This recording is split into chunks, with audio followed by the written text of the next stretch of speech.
You know what you're listening to? Is that a trick question? It's the I Still Love This Game podcast with your host, Matthew Damian. He's an idiot. Don't listen to this. He's an idiot.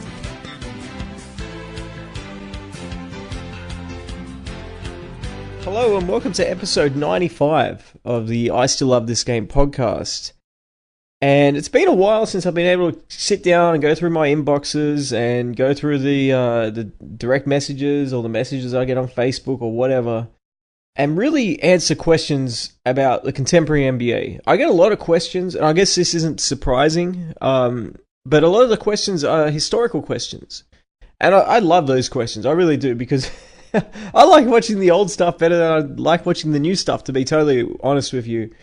And I have sort of neglected the current NBA. So in today's show, it's just going to be me, no guest today, and we're just going to go through, and I've selected a few emails that I'd like to sink my teeth into about the current NBA, and really get into those. And the first topic, and really it's a hot topic. I mean, there's so many hot topics. This is why I don't like talking about the current NBA, because there will be an obsession with one topic for 24 hours, if we're lucky. And then it'll be forgotten in 2 or 3 days. And it's like, well, what's the point? Why should I even bother talking about this? Because in 2 or 3 days, because the way that the podcast platforms are, they don't just roll it all out for a podcast. Sometimes it takes 2 or 3 days to get delivered to a user's device or into their inbox. So if I talk about a topic that's happened like today, for example, last night, and, you know, spoiler alert, we will be. But if I talk about that in 2 or 3 days, people aren't going to care about it. And don't get this twisted. I am not trying to say this for any kind of sympathy. This is just an explanation as to why I steer away from this. Because of the nature of really the internet and media in general, is to get everything out, turn it into a hot topic, milk it for as much as you can, and then throw it away. I mean, people just won't care about it in 2 or 3 days, so it kind of steers me away from it. But that in mind, there are a couple of topics that go against this, but I got so many of them I had to address it. And last night my inbox was getting filled up once again with LeBron getting stuffed at the front of the rim by, I don't even know who he is, the Nets center. He's notorious for that, though. He's a good shot blocker. If you've been paying attention, I remember he was blocking the hell out of Blake Griffin. I think it might have been the opening night. Or it was definitely opening week. And what I am seeing, first of all, someone sent me a statistic and it had the ESPN logo on, so I'm assuming ESPN came up with it because they come up with all kinds of nonsense. And it was about how many times LeBron has dunked the ball as opposed to how many times he's been blocked. And a couple of things. First of all, I'm not going to say it's easier, but it is. It's easier to get to the rim and dunk for a variety of reasons. One, in the 80s, the 90s, early 2000s, you could actually play defense on the perimeter. And now that you're not able to play defense on the perimeter, it's really opened the red carpet for players on the perimeter to just waltz right down and dunk the ball. The other thing is the lack of real consistent, or depth, I should say, shot blockers in the NBA. So as we have seen the decline of the shot blocker in the NBA, we've seen a lot more dunks. We've seen a lot more people going to the foul line, and their inability, and it's not because they can't play defense from an individual standpoint. I mean, you can't tell me that, a lot of these guys, given the opportunity, they couldn't play defense. But the rules have really nerfed their ability to play defense, which is disappointing because I'd love to see... Look, the offensive explosion in the NBA, it's all well and good for the casual fan, but once that casual fan, if they're lucky, turns into a hardcore and a passionate fan, they're going to see what nonsense this is. All right, and that's the problem the NBA has run into. It's funny that I led the show out by saying how, I avoid those hot topics. The NBA itself has become a hot topic in terms of the fan cycles. They don't keep their fans, and I'll get to that in a minute. That's a great question that I got, which I'll get to in terms of the state of the NBA.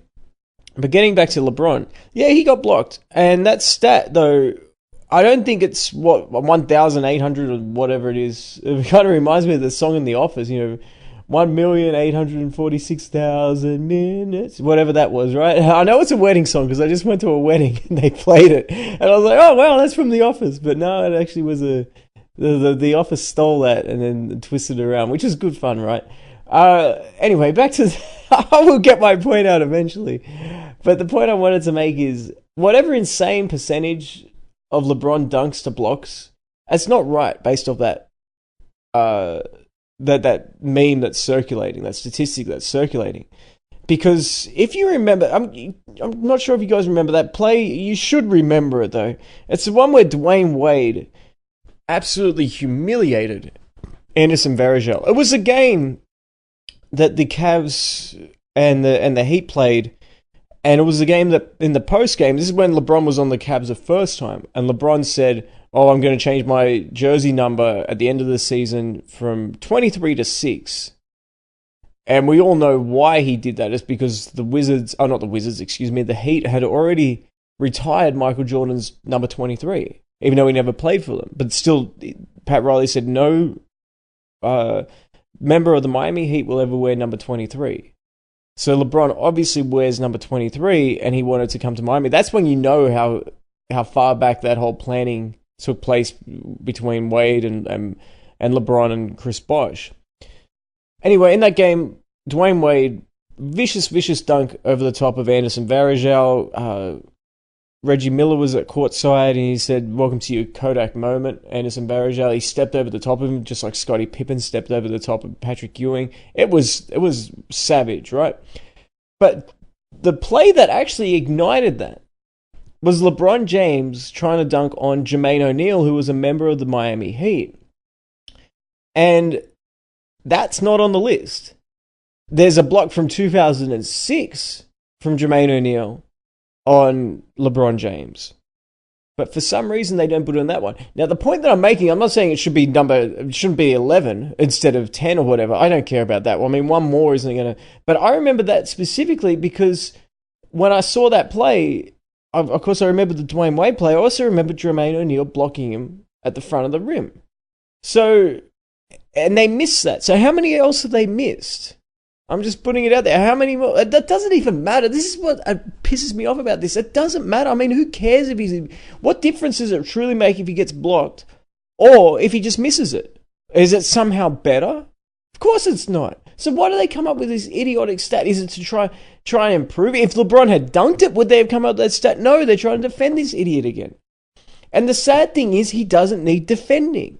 Whatever the percentage is, it doesn't matter. It's going to be strongly in his favor. So why are they going so hard to try to defend him? And the other part of that too is, of course, we're seeing it was a monster stuff. It really was. And you'll see a lot of, not the comments, but the emails I was getting were 50-50. People were annoyed at how much attention this was getting, or people loved it. Now, I'm simultaneously on both sides here. I loved it because it was a good block, but I'm also annoyed with the attention. But if you're annoyed by the attention, were you also annoyed when LeBron dunks on somebody and the attention that gets? If he had finished that play over the top of that Allen dude, then, and if it was being replayed non-stop and people saying, oh my God, he's 34, this is unheard of, blah, blah, blah, which by the way, it isn't unheard of. But if he was doing that, would you be annoyed with the attention? I'm going to venture to say no. I'm going to venture to say a lot of you guys are LeBron fans, which is fine, but be consistent with it. If you're going to be cool with the overplaying of one play or the hyping of one play or being excited over one play, don't be pissed off if the same thing happens just because your guy is on the receiving end of that. And I get it. Everything that LeBron does now is being compared to Jordan, which is annoying in of itself. But yeah, make no mistake about it. Jordan was stuffed plenty of times as well, especially at this part of his career, because he wasn't as quick of a jumper. He couldn't get up as high either. A stronger player, definitely in the upper body. But I remember there was a play... I think it was ironic. Ironically, I think it was against the Nets. This is back when they were in New Jersey. I think it might have been David Vaughn. Blocked the hell out of him. Jordan was it was out of the triangle. Jordan threw it. It may have been to Longley or Rodman or whoever was playing the post position. It was a play sort of similar to his dunk on Mutombo. And he went baseline, and David Vaughan was there. And a lot of people don't know who David Vaughan is. He wasn't a great NBA player. Obviously, he was a great basketball player to be in the NBA. But he wasn't a great player. He was a role player. He was a backup player for the Nets. And David Vaughan had the balls to go up there and attempt to block him, and he stuffed him. And once again, we've seen this hundreds of times. How many times has LeBron blocked him? Remember when he blocked Thiago Splitter in the NBA Finals? And I know you might be thinking, that was the NBA Finals, much bigger situation. And yeah, you're right. But it was Game 2 of the 2013 Finals, if memory serves me correct. And that game was a massive blowout for the Heat. So that play wasn't to save the series or anything like that. It was just purely because it was a great play. So once again, the point that I'm making is if you were enjoying those plays, when it's LeBron who's, the winner on those plays, the guy that serves it up, then please don't, just try to be aware of yourself here. And if you're admitting that, I only like it because it's LeBron, I only hate it because it's LeBron, then you're admitting you're not a fan of the game. You're a fan of LeBron's. And quite honestly, at that point, you're so subjective, anything you say is irrelevant. So now that we've got that out of the way, let's talk about something that's a little less contemporary and a little bit better. And it's, are the Raptors really better than a year ago? Or are they simply in a better position because of LeBron leaving and going west? Now, this is when you know that ESPN has no real original content, right? Because that was sent to me 2 days ago, right? I don't know if this person came up with it themselves or they saw it on Reddit or wherever, right? But when I was driving home this morning, dropped the wife off at work, driving home, and I heard Stan Van Gundy. This is one of his hot takes or something like that. His mind-blowing things on the Dan Le Batard show. And I don't usually listen to ESPN, but if I'm driving, I want something on in the background. And ESPN sometimes will do the trick for me. And that's when it came on, and that's when I heard that. I was like, are you kidding me? I've seen this before. I've seen this question before. I looked in the inbox. There it was. And the point that he was making is pulling out they're ranked number 7th defensively this time last year they're number 5. They're on pace for the same amount of wins. Hey, all right. So here's the dirty little trick when it comes to wins and losses in the NBA, especially when there's conference disparity in terms of talent. In the NBA, you play everyone at least twice. That includes interconference play, right? So if you're an Eastern Conference team, you'll play everyone from the Western Conference at least twice, right? But in your division, and some teams outside your division, but within your conference, you'll play 3 times as well, and everyone else will be 2 times. So if you're in the Eastern Conference, that means you are going to play a lot more Eastern Conference teams than you will Western Conference teams. It's just mathematics, right? So if they're on pace to win the same amount of wins now, when the East is a lot better now, it's a lot deeper now. Last year it wasn't that good. And it was the proof of that was seeing the Boston Celtics without Kyrie Irving, without Gordon Hayward. Jaylen Brown was a second-year player, but not much more than a rookie because he didn't play a whole lot as a rookie. Obviously, Tatum was a rookie. Terry Rozier came out of nowhere. Obviously, they had Al Horford, but Al Horford was never a superstar MVP player either. And they were able to make the conference finals by beating Giannis and the Philadelphia 76ers. And the Philadelphia 76ers, another example of that. They came out of nowhere too. And don't tell me about the trust the process nonsense. They... If we trust the process, how's the process going for Markelle Fultz? By the way, I'm sorry. I really am sorry. I tried to get through one show without a reference to Fultz. I hope he plays well. I hope he comes back and he plays well, and then he shuts me and everyone else up. But the point that I'm making is, back then the East was, when I say back then, it was last year. The East was pretty pathetic last year. This year it's a lot better, and it's not because LeBron left and then everybody's been empowered to be better. It's just the progression of teams. You know, as I said, the Celtics, not just getting Kyrie Irving and Gordon Hayward back, they also have the development, or the advanced development, I should say, the accelerated learning of Tatum and Brown, based off what they, as well as Rozier. These guys are seasoned now. I wouldn't say they're battle tested, but they're, what they had to do in terms of carrying that team for the season, they are now much better. And yet their record is worse than what their record was last year without Gordon Hayward. So what does that tell you? It tells you that the East is better than what it was last year. Still not as good as the West, but it is better than what it was last year. So 59 wins, this is assuming that they get to 59 wins. Of course, I'm talking about the Raptors. If they get to 59 wins this season, that is much more impressive than getting 59 wins the season prior. It's so basic. And yet you would think for somebody like Stan Van Gundy, who in the same segment, by the way, was rambling on about how he knows that Colin Kaepernick was blackballed from the NFL by the owners. First of all, how do you know that? Because, of course, you don't know that, so you just prove that you're full of shit. So you're full of shit on that, and you're full of shit on this.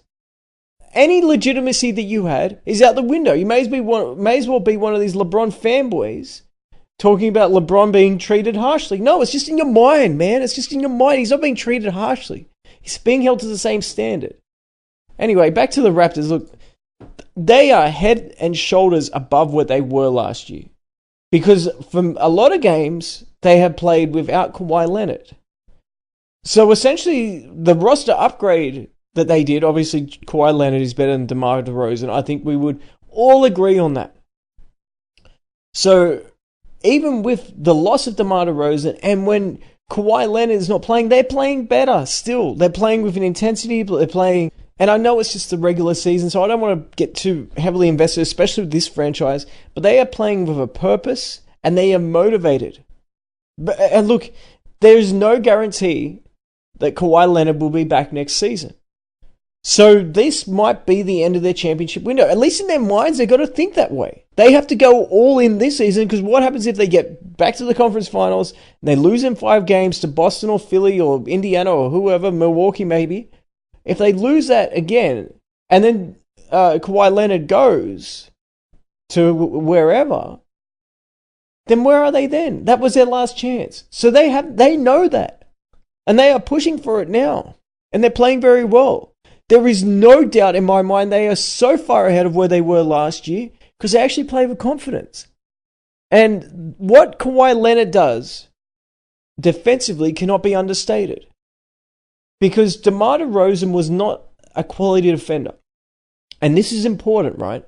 Because what DeMar DeRozan did was a very effective scorer, especially around the mid-range, throughout the regular season. Incredibly inconsistent, and I'm being very nice by saying that. He was often missing. His offensive game was often missing in the playoffs. So that put all kinds of pressure on players like Kyle Lowry, and when that's not their game to carry teams offensively. Now, with Kawhi Leonard, who is already proven to be a much more consistent scorer, he's finals MVP, former finals MVP for God's sake, but he has proven that his game, he can still contribute if his offensive game is not there. So then Kyle Lowry doesn't have to dominate offensively to pick up the slack because they can still control the game defensively. It's a big difference. And because of that, they're all playing with confidence right now. So you can throw all those numbers out the window and just look at the eye test, and you'll see that this team is much improved from last year and from any other version of the Toronto Raptors we've ever seen. The next topic is from a question. It's something that I received on Facebook, actually, and it had everything to do with a segment with Colin Cowherd and Kevin Durant and LeBron James.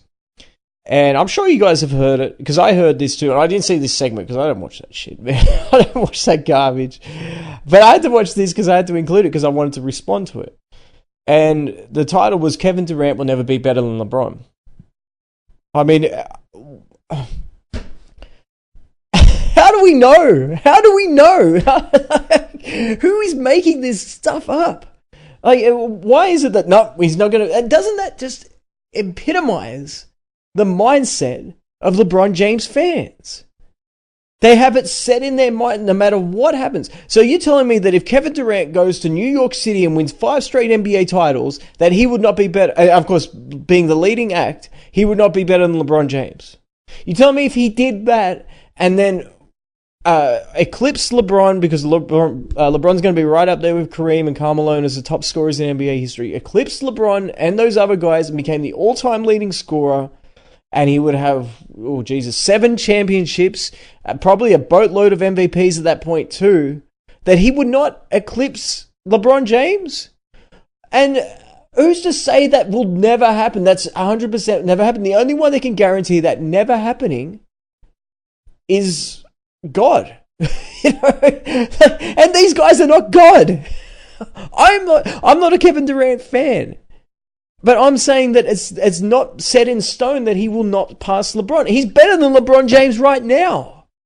So what is with these idiots, these insecure idiots in the media, saying that that Kevin Durant, his legacy is set in stone? If Kevin Durant's legacy is set in stone, then guess what? So is LeBron James's. And it's been set in stone for a hell of a long time. But yet they keep pushing him as if he's a guaranteed number 2 player of all time. In many cases, they'll say he's the number 1 player of all time, which is so absurd that it makes my head want to explode.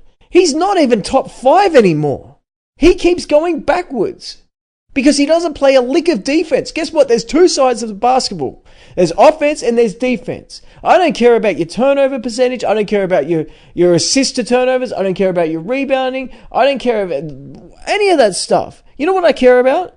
How many points you score as opposed to how many points your opponent scores. You know why I care about that? Because that's how winning is determined in basketball. It's so simple. And yet you've got these morons in the media who want to make it about everything else. It's not about everything else. It is about winning and losing. You play the game to win. You don't play the game to look good. If you do that, then you're not even in the conversation of any of the greats. How many of the great players, and Wilt is included in this, by the way, Wilt admitted that he felt his career was a bit of a disappointment because he didn't win enough. So they all appreciate and accept the value of winning except for one person.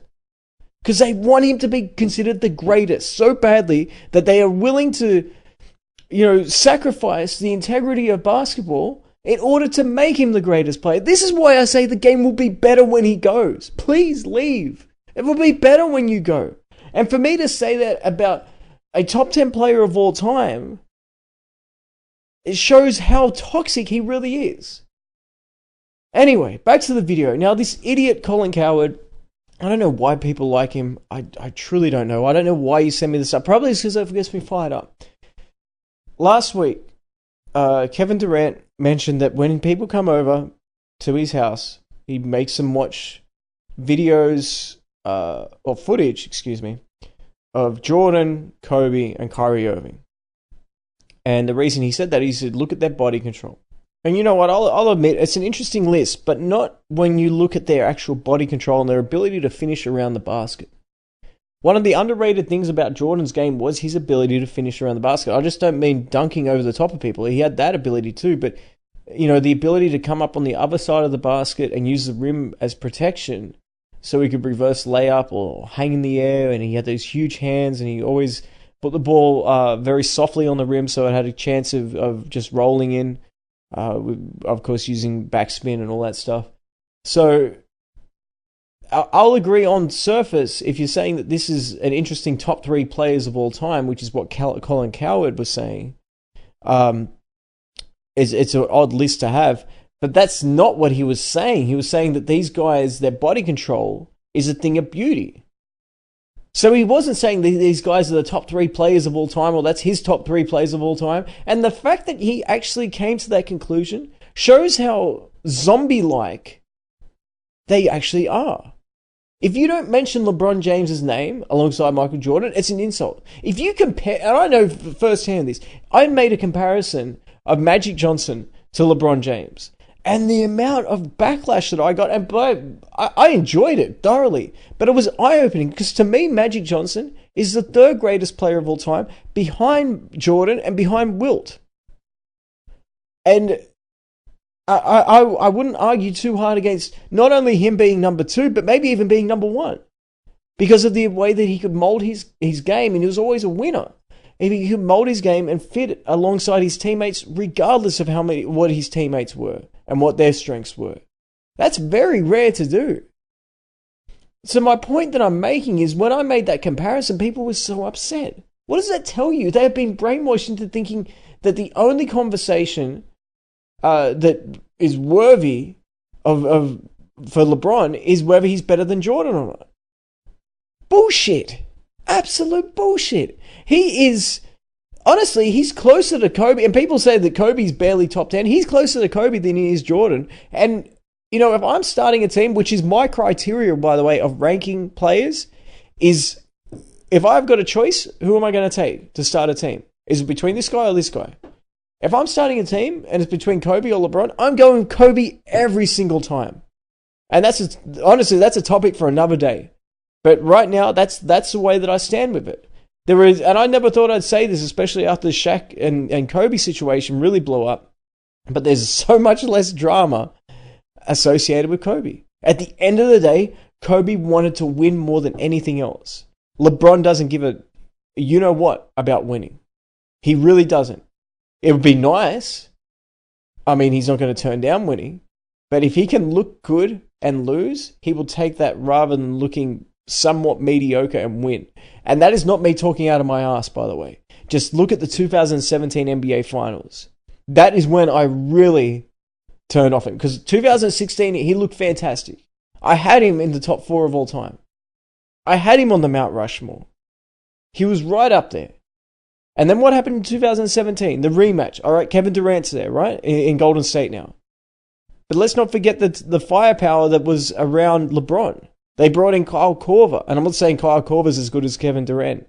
Don't twist it. Please don't twist it. What I am saying, though, is you added Kyle Korver alongside a healthy Kevin Love. Alongside a healthy Kyrie Irving. You also had Deron Williams. You had Fry. You had Tristan Thompson. You had J.R. Smith. You had a lot of talent. You had a lot of offensive talent. But you know what? Instead of realizing, you know what, we can beat this team if we slow it down. But you know what? I have to slow down Kevin Durant. Instead of looking at it from that standpoint, that mentality, what did he do? He did absolutely nothing. Richard Jefferson at the age of 38 or 39 or however old he was, when he would come into the game, he would be the one guarding Kevin Durant. Not LeBron James. LeBron James was their only hope to win that series defensively, to slow down Kevin Durant. Because had they slowed down Kevin Durant, Kyrie Irving is on Steph Curry. He's going to, if he can match the output of Steph Curry, which he did, by the way, but if he was able to match the output from Steph Curry, then they've got a chance. They've got a real good chance. Because then it comes down to Kevin Love, Klay Thompson. Both those guys play very differently, I get you that, but production-wise and impact-wise, they can nullify themselves too. Then it comes down to the role players. And that's when guys like Kyle Korver make a difference. So when guys like J.R. Smith will make a difference. Tristan Thompson will make a difference. Richard Jefferson will make a difference. They had a lot more depth than what Golden State did. But they needed LeBron to at least slow down Kevin Durant. But instead of taking that challenge and trying to slow him down, he went after his stats. And we were robbed one of the great NBA Finals of all time. Had LeBron done that, and had they gotten over the line, then yeah, you know what? He wouldn't even be it wouldn't even be a conversation of top 5, because that conversation would be done. Then we could really, really have a conversation as to whether LeBron was up there with Jordan. But instead, he punked out for stats. And I'm not sure where I'm going with this, to be honest with you, because I went pretty much off top. All right, yeah. So Kevin Durant and LeBron James conversation. And then Cowboy talks about why we all know why Kevin Durant went to Golden State. It was to win championships, and we thought we'd all just look at the championship count, and it wasn't, and that's the way to surpass LeBron. But we all know what Kevin Durant did, and it was an easy way out.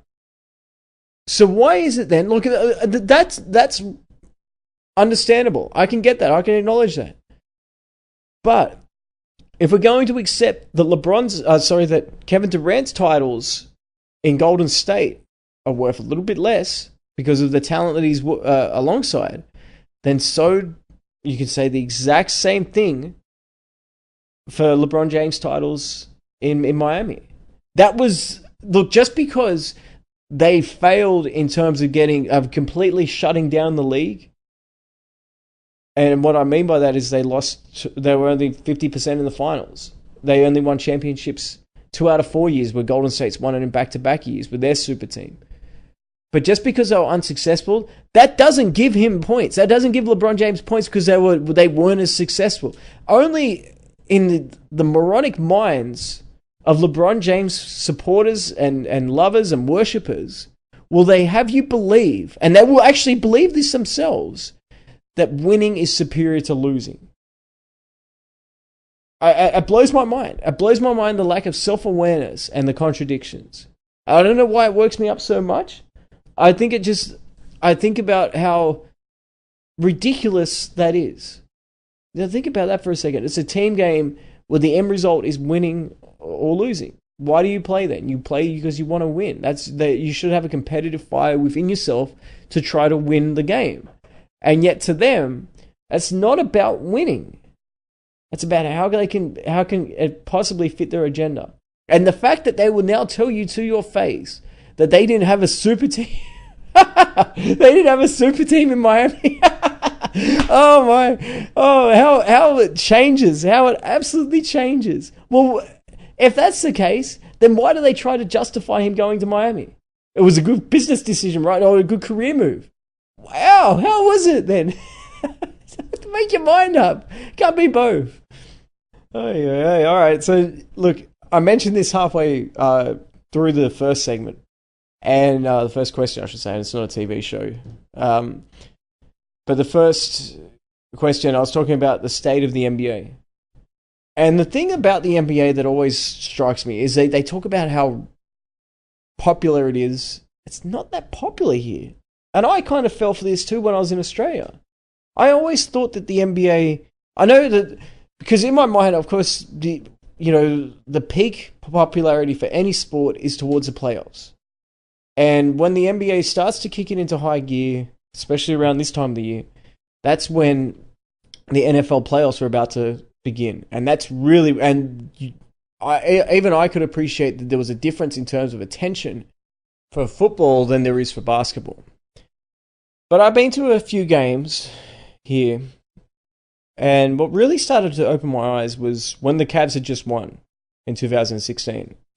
And the Cavs had won, and I went to a couple of games against playoff contenders, right, regular season games. And one game was against Oklahoma City. That's when Durant was still there. That's the year they won, sorry. The year after, when they actually won, I went to a couple of games. One was against the Bulls, which is always a big rival because geographically those two cities are relatively close. The other games I had been to, they've always been against decent regular season competition, because I don't mind sitting up in the bleachers as long as it's a decent game. I've yet to see a complete sellout, and I'm not talking about like I'll see 1 or 2 seats that are vacant and say, oh, that's not a sellout. I'm talking about significant numbers, like entire rows, almost entire sections are empty.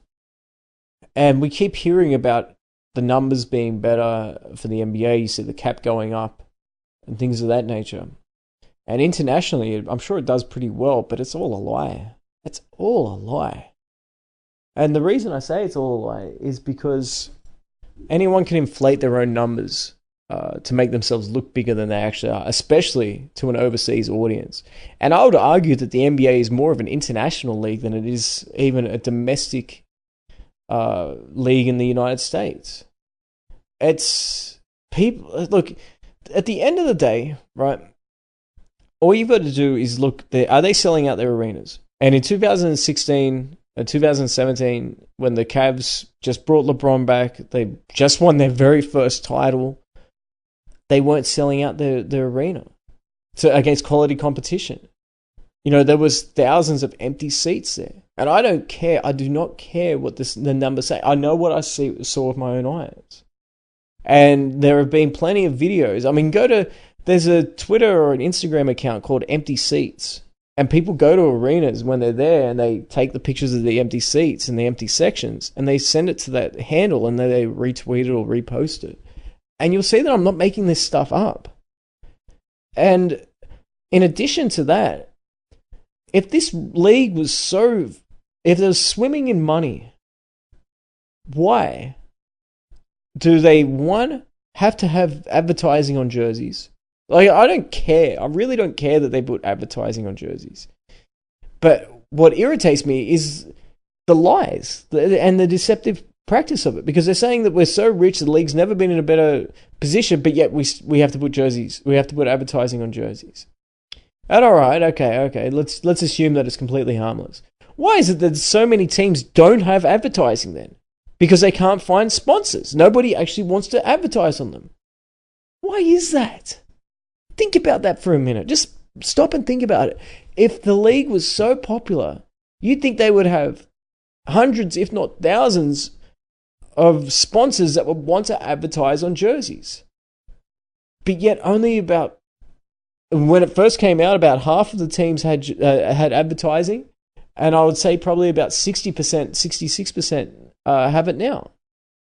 How is that possible for such a thriving league filled with such popularity and it's so growing and all this other nonsense? How is that possible?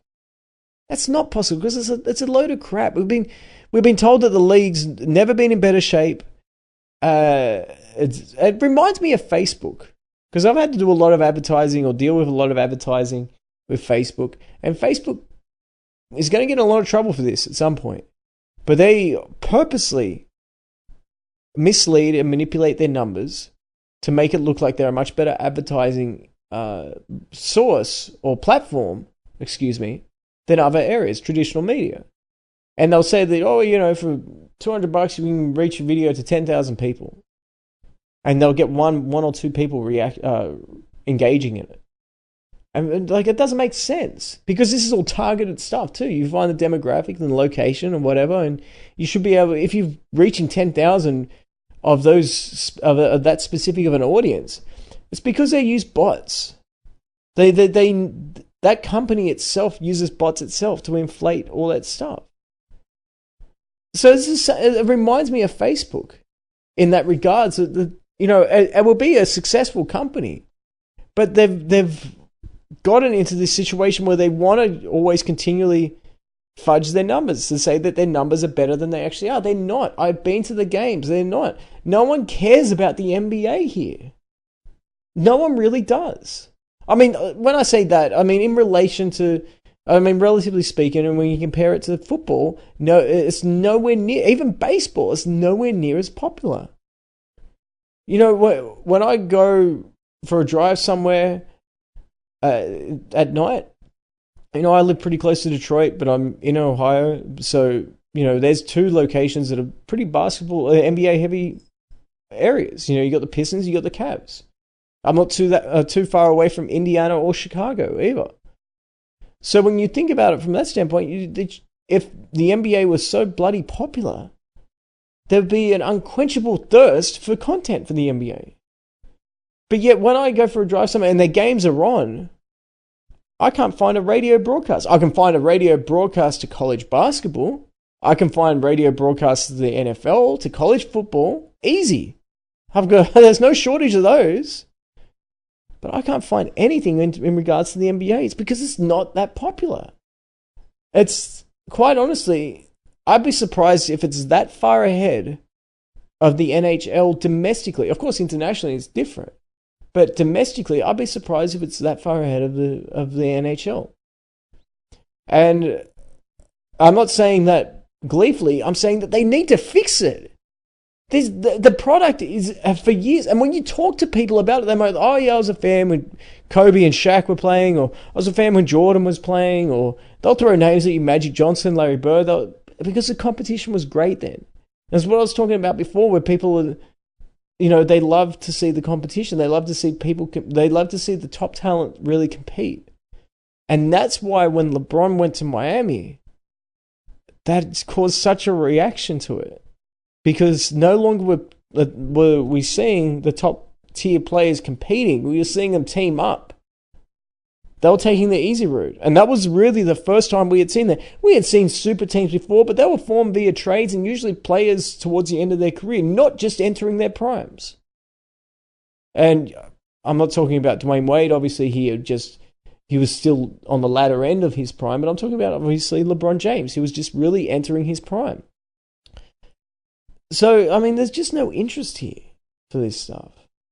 And I'm not saying the schedule's too long, because it's not, because baseball has double the games.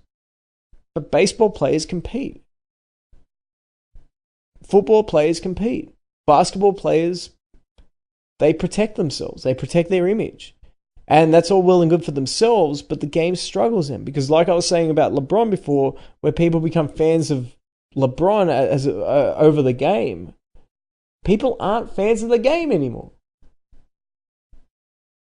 They're fans of that guy, which is interesting. It's really interesting, but it's not that uncommon for people to say, oh, I'm just a fan of LeBron James. Just like, if I talk to the older guys here, they're like, oh, I was just a fan of Magic and Larry Bird and Isaiah Thomas or Michael Jordan or Kobe or Iverson or whoever. That's what they say. That's, you talk to a football fan, they know very, very rarely, even in this neck of the woods where it's, the Browns, which has been a laughing stock for many years. They don't say, oh, I was a fan during the Tim Couch or Kelly Holcomb era. They just say, no, I'm a Browns fan, or I'm a Lions fan, or I'm an Ohio State University fan, or I'm a Wolverines fan.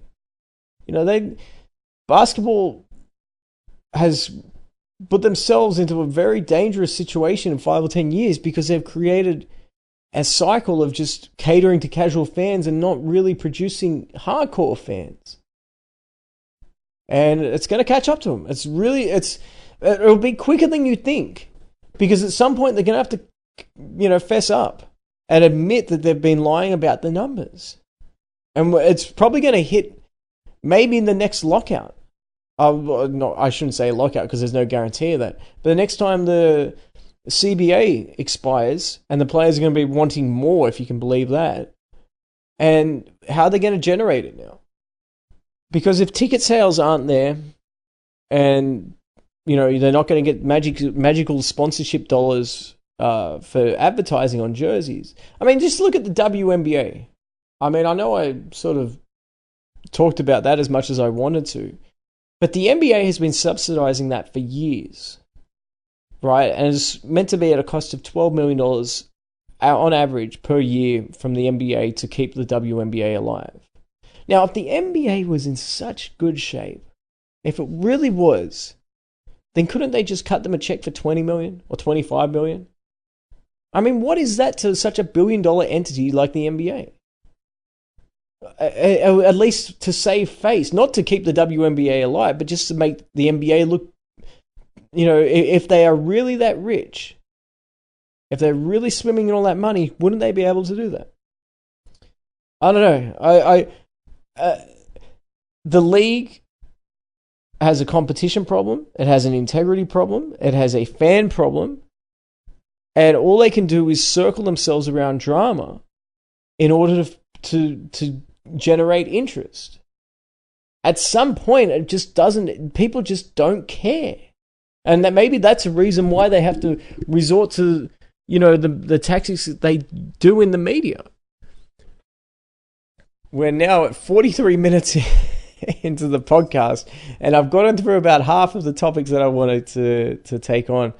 We'll have to do this again. There's one more that I want to do, though, before we head out, and that is, are the Warriors done? And this is another question that I heard on that Stan Van Gundy section, but I've been emailed this a lot, honestly, since the Draymond Green, Kevin Durant situation we saw against the Clippers. And it's very hard to three-peat. Very, very difficult to three-peat. And maybe because the Bulls made it look so easy, dare I say, when they did it twice in the 90s. But I mean, the Lakers kind of did it as well, without any hiccups, with the exception of that Kings series. But in all fairness, they probably should have lost that series. That Game 6 is one of the most infamous series in NBA history.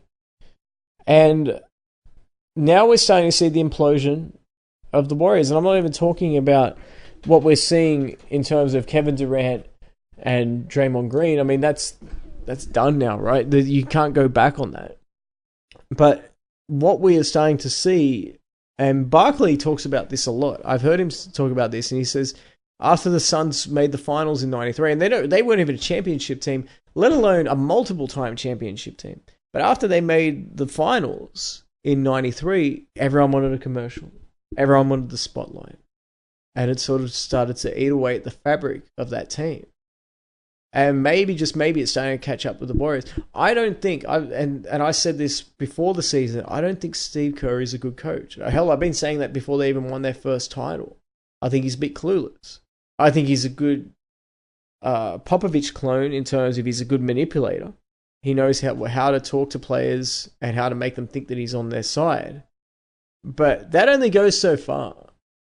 And with guys like Draymond Green, that doesn't work with him. He's never been able to keep Draymond Green under wraps. What has made Draymond Green to be an asset of the Warriors is his dedication to winning. And it hasn't been the coaching of Steve Kerr.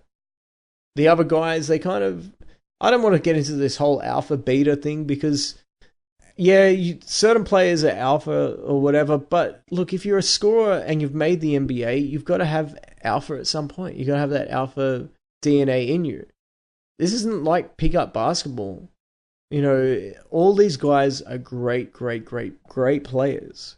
So for them to get there, they've all got to believe that they're great players. With the exception of some big men, like Kwame Brown, for example.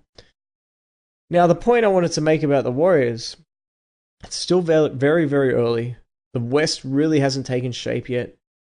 But what I would be concerned about is their record against winning teams. Winning teams are no longer scared of them. In 2017, teams were intimidated by them. They absolutely were. They just didn't want to get beaten by 40 points to this team. That was a mentality that they had. I remember growing up in Australia. Well, don't I sound old when I say that? But if any tennis fans out there, you would understand this. I was watching the Aussie Open, and Lleyton Hewitt is obviously Australian, and we all loved him. And he was going up against Roger Federer. Now, Lleyton Hewitt was at one point the dominant tennis player in the world. He was a transitional number one player, you know, from the Pete Sampras era to the Roger Federer era. Anyway, I couldn't tell you what year it was, but he was up against Federer, and it may have been a semi-final or quarterfinals or whatever it was. And he was just hesitant. Hewitt was just hesitant against Federer because he knew Federer could kill him on the court. This is the time, his moment had passed. He was no longer but he just didn't want to get embarrassed in straight sets, which is what ended up happening. And I remember the commentator said, look, you just got to roll the dice. You got to be able to risk being embarrassed in order to be competitive. I mean, and the greats, they all risked it too. Every time Jordan went up for a shot or Larry Bird went up for a shot, they all risked airballing it. They're humans as well. But they didn't care. They didn't care what the ramifications were. And teams going up against the Warriors in 2017, they did care about the ramifications. They did care about being swept. And of course, they would end up getting swept.